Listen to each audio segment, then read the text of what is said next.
రాళ్ళు రాసిన సన్మాన పత్రం. ఎందరో శిల్పులకు వందనాలు, రాళ్ళు రప్పల అభినందన చందనాలు. ఇది మా రాళ్ల ప్రపంచం, మా రాజులు మహారాజులు శిల్పులే. వారి ఉలిదెబ్బే మాకు శాసనం. ఇక్కడ ప్రతి శాసనం అమలవుతుంది, ప్రతి రాయికి రప్పకు న్యాయం జరుగుతుంది. మొక్కే మూల విరాటుగా నిలిచిన, తొక్కే మామూలు తంతెగా మారిన మా ఆశయం శిల్పి కోరుకునే లోక శ్రేయస్సు. ప్రాజెక్టులకు పునాదులమైన, డివైడర్లకు ఊపిరులూదిన అది శిల్పి బోధించిన త్యాగ సూత్రమే.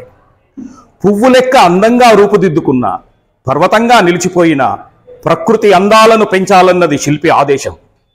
రాతిలో ఉన్న నాతిని కనుగొన్న రామచంద్రుణ్ణి మించిన శిల్పి ఎవరుంటారు?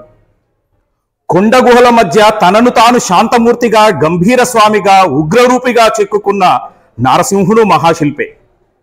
భూమిపై స్వయంభూగా మారూపంలో వెలిసిన శివుడు దివ్యశిల్పే. వాత్సాయుని ప్రేమ భావనలు శాశ్వతం చేసిన శిల్పిని మించిన ప్రేమమూర్తి ఎవరుంటారు?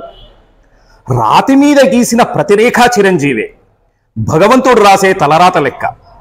రాతి రాతలు రాసే శిల్పి కర్మజీవి. ఇంట్లో విలాసంగా కొలువు తీరే కల్వము, రోలు, ఇసుర్రాయి, గుండ్రాయి అమ్మ చేతిలో రుచి పుట్టించే శిల్పరాజాలు కాదంటారా? సమాధి సింహాసనంలో పొదిగిన రాయి మామూలు రాయి కాదు. దేహాన్ని విడిచిన ఆత్మకు దిక్కు, అనుబంధాలకు మొక్కు. కోటలు కట్టడం అంటే రాళ్ల సైనికుల పహారాను ఏర్పాటు చేసుకోవడమే.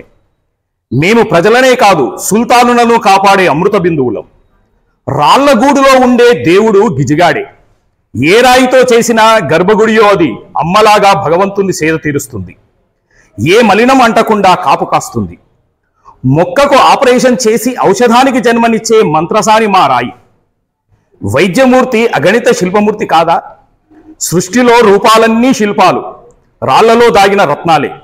శిల్పాల వైభవమే మానవ ప్రాభవం, మాధవ సమ్మోహనం. జయహో రాయి, జయహో శిల్పి.